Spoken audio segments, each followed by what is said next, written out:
Bismillahirrahmanirrahim. Assalamualaikum warahmatullahi wabarakatuh.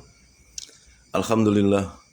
Alhamdulillahirabbil alamin wassalatu wassalamu asrofil anbiya wal mursalin sayyidina Muhammadin wa ala alihi washabihi ajmain.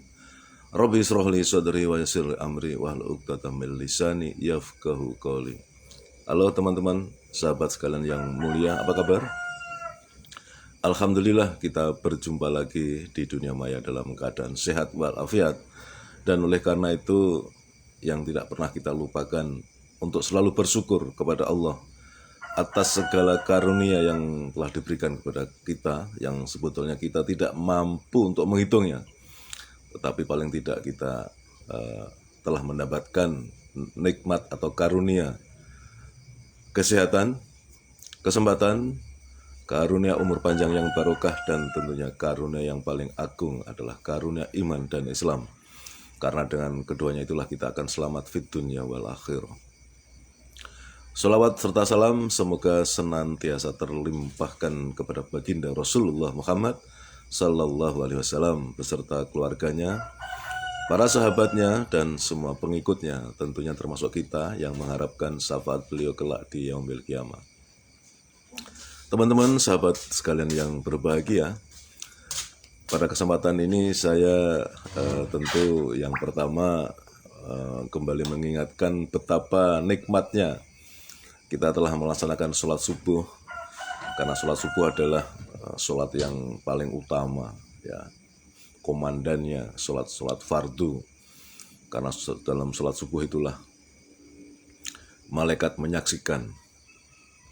Dan sebagai gambaran, 2 rakaat sholat sunnah sebelum subuh saja, dalam hadis yang sangat populer, itu nilainya melebihi dunia dan seisinya. Itu sholat sunnahnya, 2 rakaat sholat sunnah sebelum sholat fardu, sholat subuh, itu nilainya melebihi dunia dan seisinya, apalagi sholat subuhnya sendiri. Kira-kira gambarannya seperti itu. Dan teman-teman sekalian, sejak saya punya atau berkomitmen secara pribadi untuk setiap ba'da subuh ini bisa menyampaikan sedikit nasihat untuk diri saya sendiri, dan mudah-mudahan bermanfaat bagi teman-teman sekalian. Apa yang saya sampaikan selalu hal-hal yang kecil, yang sederhana. Ya, tentu karena pertama hal-hal yang berat, ya, dalam konteks ajaran Islam saya juga belum ada ilmunya, ilmu saya juga sangat sedikit. Jadi apa yang saya sampaikan tentu yang sudah saya kuasai, paling tidak seperti itu, ya. Ilmu yang sedikit ini saya sampaikan. Selain itu ada dasar lagi yang menjadi katakanlah semacam landasan hukum lah, ya. Kita kan selalu harus berlandaskan pada landasan hukum, ya. Jadi di dalam saya menyampaikan ya katakanlah kalau dibilang sebagai kuliah subuh atau tausiah kecil-kecilan seperti ini, adalah hal-hal yang kecil, yang sederhana. Karena saya berpikir dan saya berharap apa yang saya sampaikan adalah sesuatu yang sudah saya lakukan atau sedang dan terus saya lakukan. Setidak-tidaknya seperti itu. Apa yang sudah saya lakukan, apa yang sedang saya lakukan, dan terus insya Allah saya lakukan. Ya, karena saya berangkat dari surat As-Saff, ya, surat As-Saff ayat 2 dan 3. Ini juga tentunya teman-teman sering mendengar, ya. A'udzubillahi minasyaitonirrajim. Bismillahirrahmanirrahim.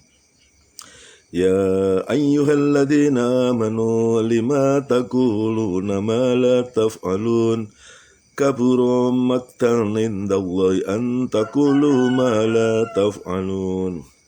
Wahai orang-orang yang beriman, mengapa kamu mengatakan sesuatu yang tidak kamu kerjakan? Itu sangatlah dibenci di sisi Allah jika kamu mengatakan apa-apa yang tidak kamu kerjakan.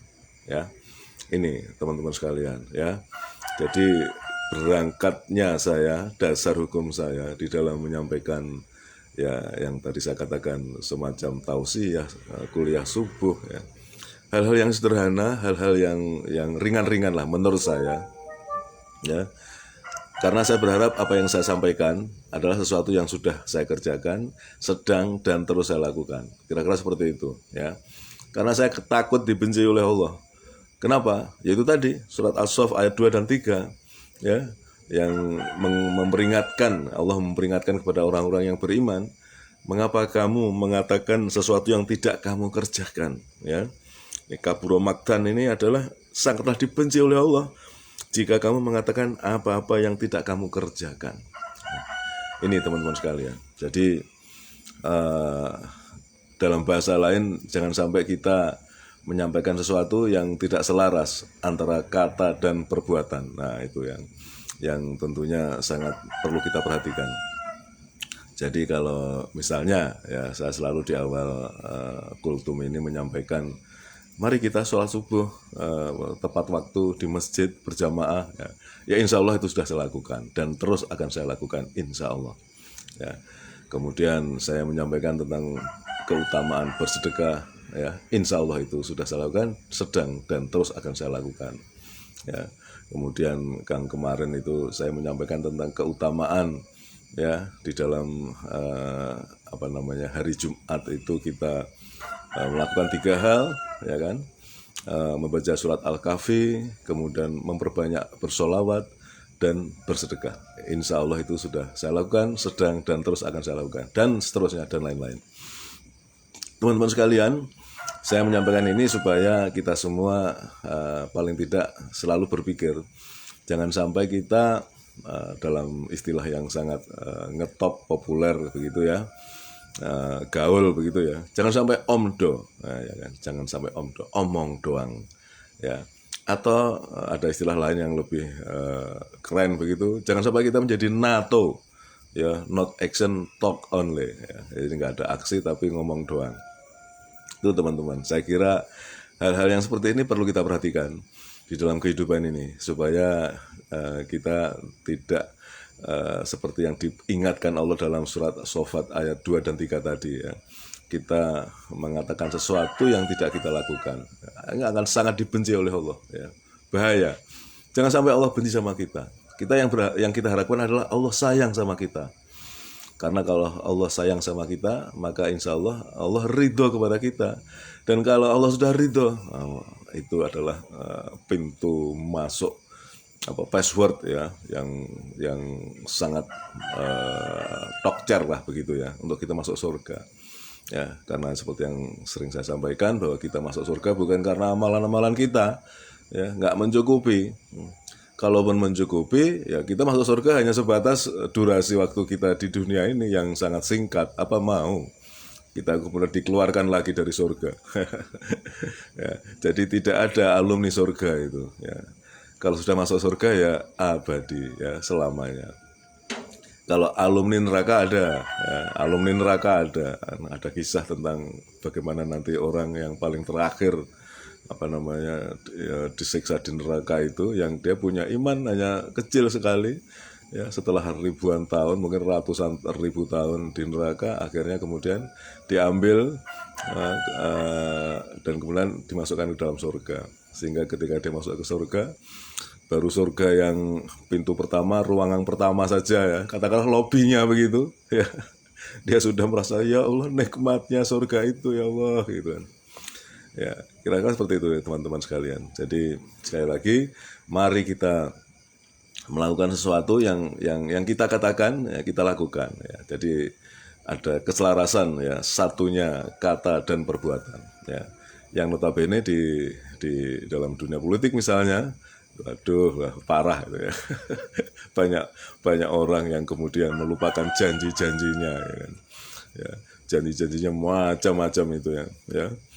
Silahkan diteliti lagi dalam dunia perpolitikan kita di tingkat elit itu, kan, banyak yang kemudian ketika kampanye itu obral janji, ya, tapi kemudian itu tidak dilakukan, ya. Jadi disebut dengan Mr. Prank itu, kan. Kira-kira begitu teman-teman yang bisa saya sampaikan, mudah-mudahan bermanfaat ini, ya.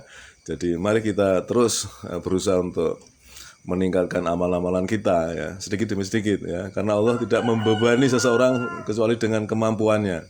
kalau kita anggap kita masih mampu melakukan sesuatu, ya kita tingkatkan ya. Jangan berhenti, jangan stagnan di satu titik itu. Tapi terus kita berusaha untuk meningkatkan amal-amalan kita, dan kita selaras antara kata dan perbuatan. Demikian yang bisa saya sampaikan, mudah-mudahan bermanfaat. Kebenaran datang dari Allah, dan kalau ada kata-kata yang salah, tentunya karena itu kedhaifan, ya kelemahan saya sebagai manusia biasa yang tidak luput dari salah. Assalamualaikum warahmatullahi wabarakatuh.